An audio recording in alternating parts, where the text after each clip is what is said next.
मृत्युंजय श्रोत्यांची आज पहिल्यांदा माफी मागते, कारण आज रविवार असल्यामुळं तसेच मुलांचे गॅदरिंग जवळ आल्यामुळं सामानाची खरेदी किंवा रविवारी थोडंसं जास्तीचं काम असल्यामुळं मृत्युंजयचं रेकॉर्डिंग वेळेवर टाकता आलं नाही. नमस्कार, मी अक्षरा पाटील. पुस्तक वाचन या युट्यूब चॅनलमध्ये आपणा सर्वांचं खूप मनापासून स्वागत. मित्रांनो, शिवाजी सावंत लिखित मृत्युंजय या कादंबरीचं आपण वाचन करीत आहोत. तत्पूर्वी चॅनलवर पहिल्यांदाच असाल किंवा चॅनल यापूर्वी सबस्क्राईब करायचं राहून गेलं असेल तर चॅनल आधी सबस्क्राईब करा आणि व्हिडिओ पुस्तक कसं वाटलं ते कमेंट बॉक्समध्ये जरूर कळवा.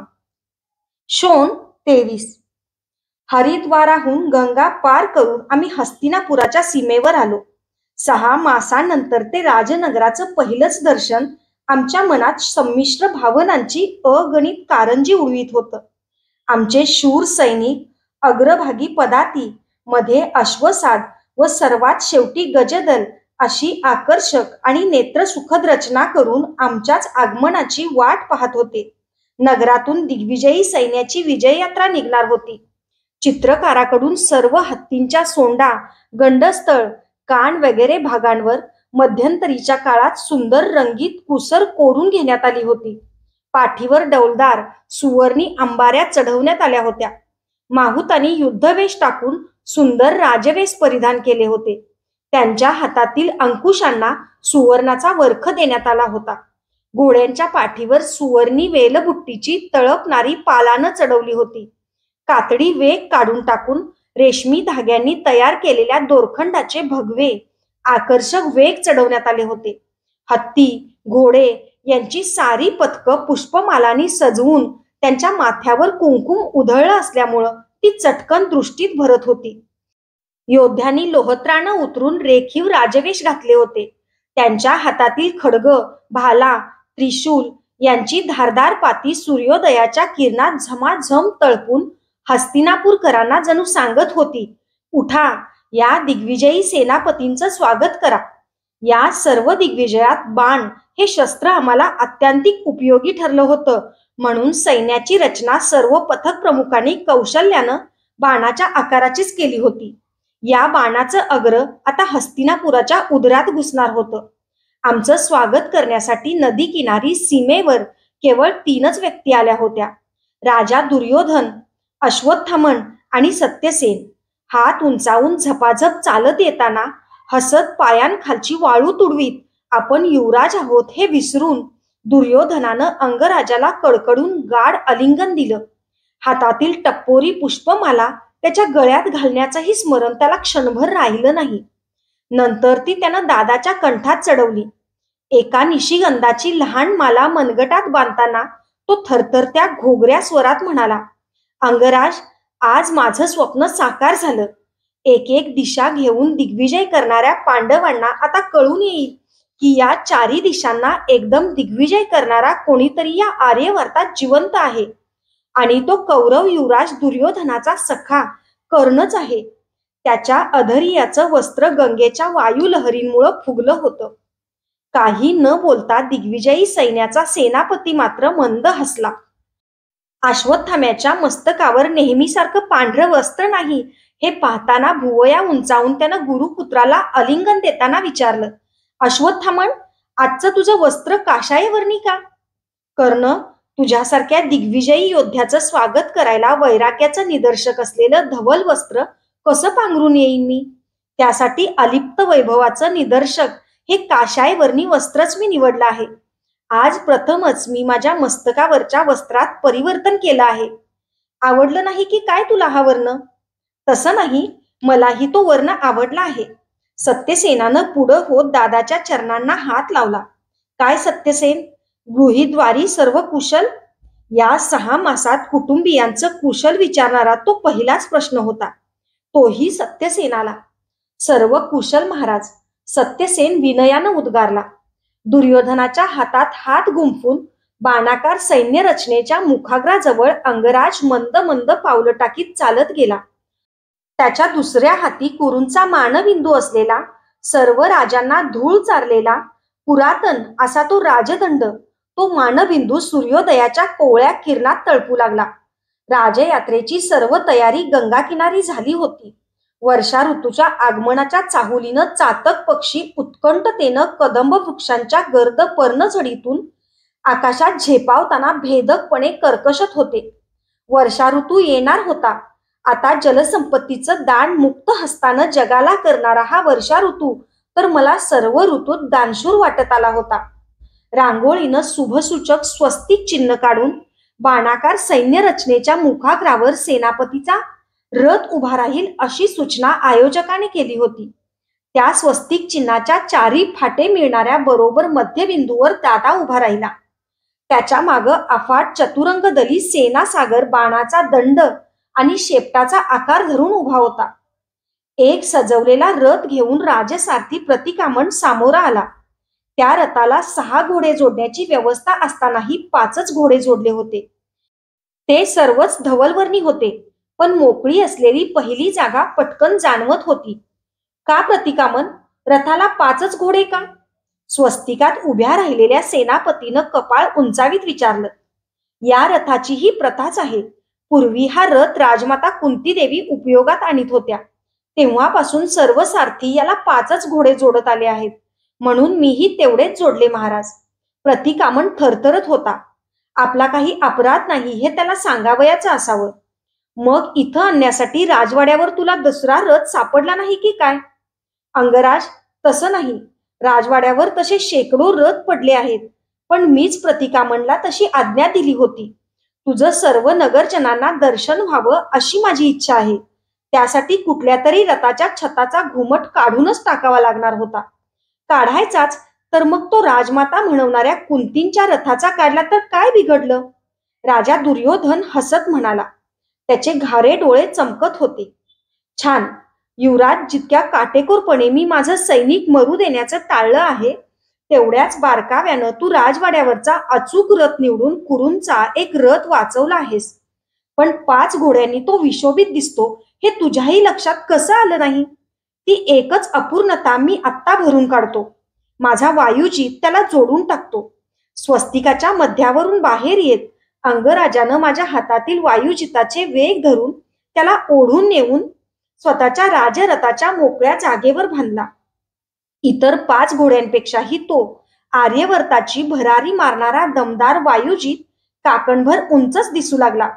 देशोदेशीच्या पराभूत राजांनी चढवलेली विविध आकारांची आभूषणं, सुवर्णी तारांची पालानं, मस्तकावरचा अनेक रंगी पिसांचा मस्तक तुरा व हिमालयाच्या निथळणाऱ्या हिमासारखा शुभ्रवर्ण, यामुळं तो कुणाच्याही डोळ्यात चटकन भरला असता. कुणाचीही दृष्ट लागावी एवढा तो देखणा दिसत होता. रथ स्वस्तिक चिन्हावर उभा राहिला. नेहमीप्रमाणे या राजयात्रेतही आपल्या प्रिय बंधूचं सारथ्य करावं म्हणून मी रथनिडावर चढू लागलो. मला थोपवत वसुदादा म्हणाला, शोन, आता तू सारथी नाहीस, या दिग्विजयी सेनेचा उपसेनापती आहेस. वर ये आणि हा राजध्वज हाती धर. सारथ्य सत्यसेन करील. रतनीड सोडून मागच्या बैठकीच्या भागात चढून मी राजध्वज हाती घेत अंगराजाच्या उजव्या हाताशी उभा राहिलो. युवराज दुर्योधन डाव्या हाताशी उभा राहिला.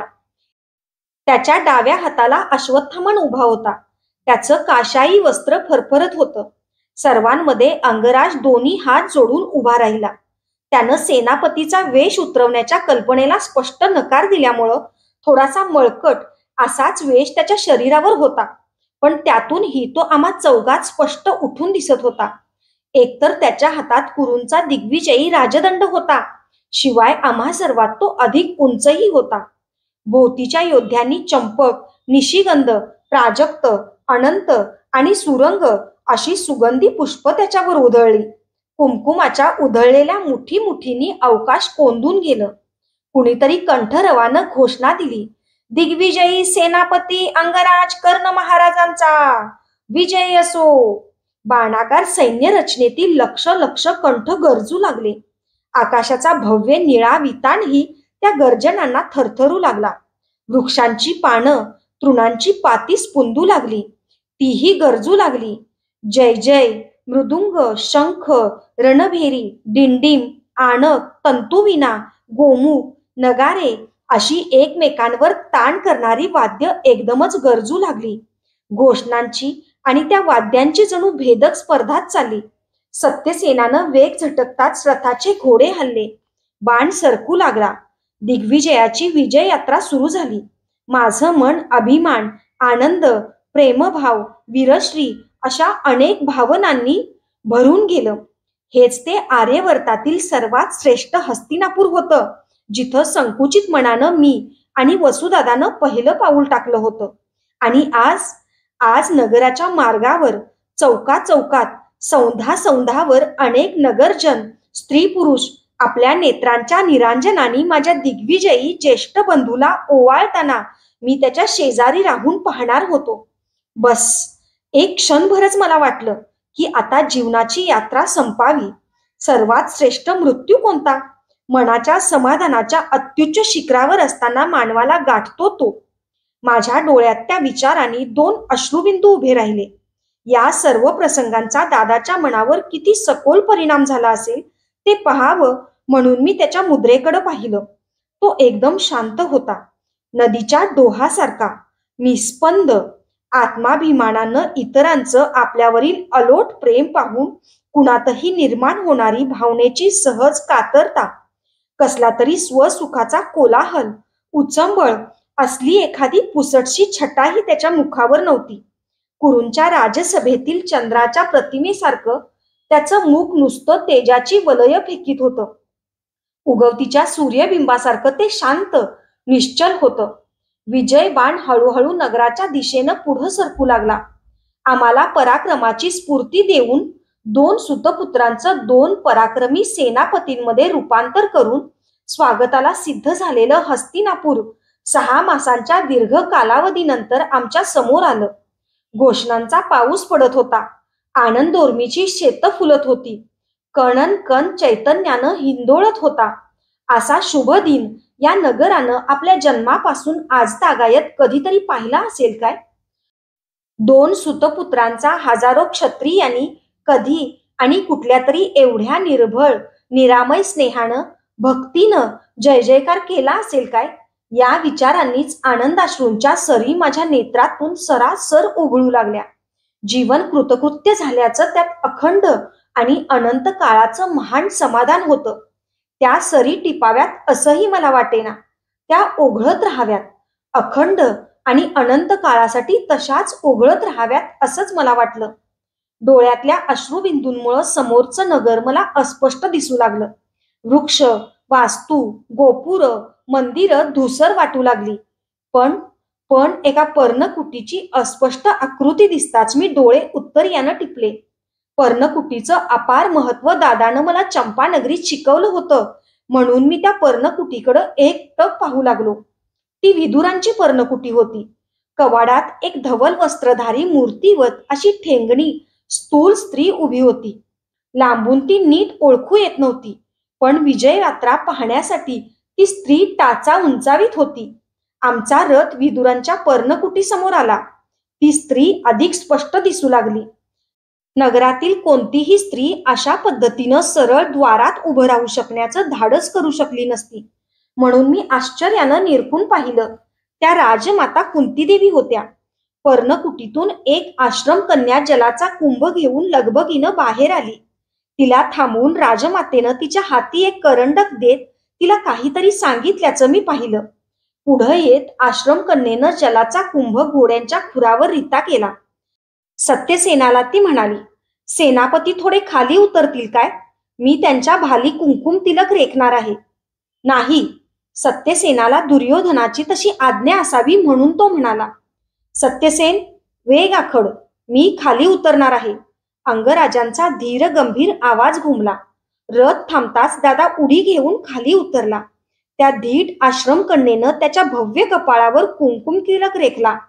मलाही याची कल्पना नव्हती की विजय यात्रेची सर्व तयारी होऊनही कुणीही आमच्या सेनापतीच्या भाली मंगल तिलक चढवलेला नाही. ती तेवढीच उणीव त्या आश्रम कन्येनं अचूक दूर केली. अंगराजानं करांगुलीतील मोती मढवलेली अंगठी काढून ती तिच्या कुंकुम करंडात ठेवली. विजय यात्रा पुढे निघाली. सूर्य वर चढू लागला. आपल्या राज्याचा राजदंड अजिंक्य म्हणून मिरवून आणणाऱ्या अंगराजांचं कुरूंना स्वागत करायचं होतं. सगळ्या नगरात ठिकठिकाणी पुष्पवेशी उभारण्यात आल्या होत्या. अशोक आणि आम्रशाखांनी काही वेशी सजवण्यात आल्या होत्या. सुहासिनींनी अंगणात कस्तुरी केशर मिश्रित पाण्याचे सडे घालून विविध आकारांच्या रांगोळ्या मार्गभर चितारल्या होत्या. पुष्पमालांनी लडबडलेल्या गुढ्या गगनाला भिडल्या होत्या. सौंधा सौंधावरून नगरजन सुवर्ण पुष्प उधळीत होते. तारकांसारखा त्यांच्या राजमार्गावर नुसता खच पडला होता. जलाचे कुंभ वायुजिताच्या खुरावर रिते होत होते. आमच्या मनाचे कुंभ कृतार्थतेने ओसंडत होते. घोषणांच्या टिपऱ्या आकाशाच्या नगारावर तडतडत होत्या. दिग्विजयी सेनापती अंगराज कर्ण जयतू, सेनापती कर्ण जयतू, वीर कर्ण जयतू. माझं शरीर उत्तरीयातल्या तलम धाग्यासारखं हलकं झालं होतं. या आरोळ्यांच्या समुद्रावर जणू मी तरंगत होतो, हिंदोळे घेत होतो. आमच्या सेनेचा बाण पुढं पुढं सरकत होता. सत्यसेनाचं सर्वांग कुमकुमानं केव्हाच माखून गेलं होतं. मूळचे धवलवर्णी घोडे कुमकुमवर्णी दिसत होते. एवढा धुंद करणारा, क्वचित भावना विरहित करणारा, अंमळ गर्वाची भावनाही जागृत करणारा असा दुसरा कुठलाच दिवस आम्हा दोघांच्याही जीवनात मला दिसला नव्हता. भवितव्यात असेल असंही वाटत नव्हतं. एवढा गगनस्पर्शी उत्साह, सामान्य पाषाणाचं देवमूर्तीत घडू शकणारं एवढं भव्य स्थित्यंतर दुसरं कुठलं होतं? महामंत्री विदुरांनी चढवलेला त्रिकोणी भगवा राजध्वज माथ्यावर फडकविणारा राजवाडा आला. काय घडलं नव्हतं या राजवास्तूत? काय पाहिलं नव्हतं या पाषाणाच्या राजपुरुषानं? सुतपुत्र म्हणून लाथाडलेला वसुदादा, गुरु द्रोणांनी डावललेला धनुर्विद्येचा शिष्य, ज्याला राजकन्यांनी वरावं असा सौंदर्य संपन्न असूनही सारथी कन्यांसमोर बोहल्यावर उभा राहिलेला वीर, खांद्यावर उत्तरीय टाकून पायी नदी किनारा गाठणारा सश्रद्ध सूर्यभक्त, सर्व त्या राजवस्तूच्या पाषाणांनी पाहिलं होतं. ते पाषाण आज पाहत होते ते मात्र अपूर्व होतं. आज दिग्विजयी कर्ण पाहत होते ते. महाद्वारात पितामह उभे होते. विजय यात्रा थांबली. वाद्यांचे कलकलाट लुप्त झाले. पितामहांना पाहताच त्यांनी राजदंड फेकून दिलेला तो राजसभेचा प्रसंग जसाच्या तसा माझ्या डोळ्यांसमोर उभा राहिला. झालं गेलं विसरून तो थोर मनाचा कुरू, छे, एक जातीवंत धनुर्योद्धा दुसऱ्या एका धनुर्योद्ध्याच्या स्वागतासाठी महाद्वारात उभा होता. अंगराजानं रथातून उतरून पुढं होत आपल्या हातातील राजदंड पितामहांच्या हाती दिला. एक क्षणभरच त्यांच्या दाढी भव्य मुखाकडे पाहिलं आणि एवढ्या घटकाभराच्या उचंबळून गेलेल्या उत्साहपूर्ण नगरजनांच्या स्वागतानं ज्याच्या मनाचा एक कप्पाही पाजरला नव्हता, तो आमचा शूर सेनापती विरघळला. त्याच्या नीलवर्णी नेत्रात 2 अश्रुबिंदू तरारून उभे राहिले. पुरातन महाद्वाराच्या उंबरट्यावर ते खळकण ठिबकले. वीरासनातच पितामहांच्या चरणांना हात लावीत तो गदगद स्वरात म्हणाला, आशीर्वाद पितामह. जयतू कर्ण जयतू. पितामहांनी त्याचे खांदे धरून त्याला वर उठवलं. त्यांच्या वृद्ध हातातील राजदंड स्पंदत होता. दाढीचे लांब सडक शुभ्र केस थरथरत होते. आम्ही 6 मासानंतर त्या राजवस्तूत उंबरटा ओलांडून पाऊल टाकलं. आतील पायदंड्यावर राधामाता, बाबा आणि वृषाली वहिनीसह सर्व उभे होते. त्यांनी आपल्या डोळ्यांनीच आम्हाला केव्हाच कडकडून आलिंगन टाकलं होतं. त्यांच्या समोर आम्ही उभे राहिलो. कुणालाच काही बोलवेना. सगळं कसं शांत निशब्द होतं. तरीही ती शांतता सर्व काही सांगत होती. आम्ही एकाच हाडामासाची माणसं होतो. इथं न बोलताही सर्व समजत होतं. ओवाळताना वृषाली वहिनींचे हात इतके थरथरू लागले की तबकातील निरांजन जागच्या जागीच खडखडू लागली. दादानं कितीही आवरण्याचा प्रयत्न केला तरी निसटलेले 2 अश्रुबिंदू तबकातल्या निरांजनाच्या ज्योतीवर पडून चर असा आवाज करीत नाहीसे झाले. आम्ही बाबांना वंदन केलं. त्यांच्या हातातील आधाराची काठी अधिकच लडबडू लागली. आशीर्वादासाठी म्हणूनही त्यांच्या ओठातून शब्द सुटेना. कसा तरी त्यांनी आपला हात आमच्या मस्तकावरून फिरवला. राधा मातेची चरणधुली घेण्यासाठी आम्ही ओणावलो. तिच्या डोळ्यातून ओघवलेला एक एक अश्रुबिंदू आमच्या मस्तकावर पडला. शरीर पुलकित झाली. आमचा दिग्विजय खऱ्या अर्थानं आता पूर्ण झाला, पावन झाला. कर्ण शत्रुंजय, ती गदगदल्या स्वरात आम्हा दोघांना एकदम छातीशी कवटाळताना म्हणाली. नाही माते, वसू आणि शोन म्हण. मी तिला आमच्या खऱ्या नावांची आठवण करून दिली. एव्हाना सूर्य पूर्ण मध्यान कालामुळे सरळ माथ्यावर आला होता. उष्णतेनं घामेजलेला युवराज दुर्योधन पुढं झाला. अंगराजाचा हात हाती घेऊन तो त्याला पायदंड्या चढता चढताच दिग्विजयाचा वृत्तांत विचारू लागला. एकच पायदंडी शिल्लक असताना नेमक्या 105व्या पायदंडीवर तो थांबला. अंगराज, तुझ्या दिग्विजयानं माझं मन इतकं मोहरून गेलं आहे की आनंदाप्रित्यर्थ मी सहभोजनाचा बेत आयोजित केला आहे. शोणासह तू, अश्वत्थामा वगैरे सर्वजण उद्या सहभोजन घेऊ. अपूप नवनीत आवडेल ना तुला? जरा वेळ थांबून तो पुढं म्हणाला, आपला राजसूय यज्ञही आता लवकरच करावा असं मला वाटतं. करायचा ना राजसूय यज्ञ? का नाही? यज्ञ अवश्य होईल. पण अपूप आणि नवनीताची माझी आवड तुला कशी कळली? तुला आश्चर्य वाटलं याचं? अंगराज, शल्याशी झुंजताना हताशपणे पुरुषनीत उभा राहिलेल्या रात्री तू अर्घ्यदानाच्या किती ओंजळी सोडल्यास तेही मी अचूक सांगेन. सगळ्या आर्यवर्तात माझे गुप्तचर फिरतात. आणखी एक सांगतो, कर्ण, आज तू राजदंड पितामहांच्या हाती देण्याऐवजी माझ्या हाती देतास तर अधिक बरं झालं असतं.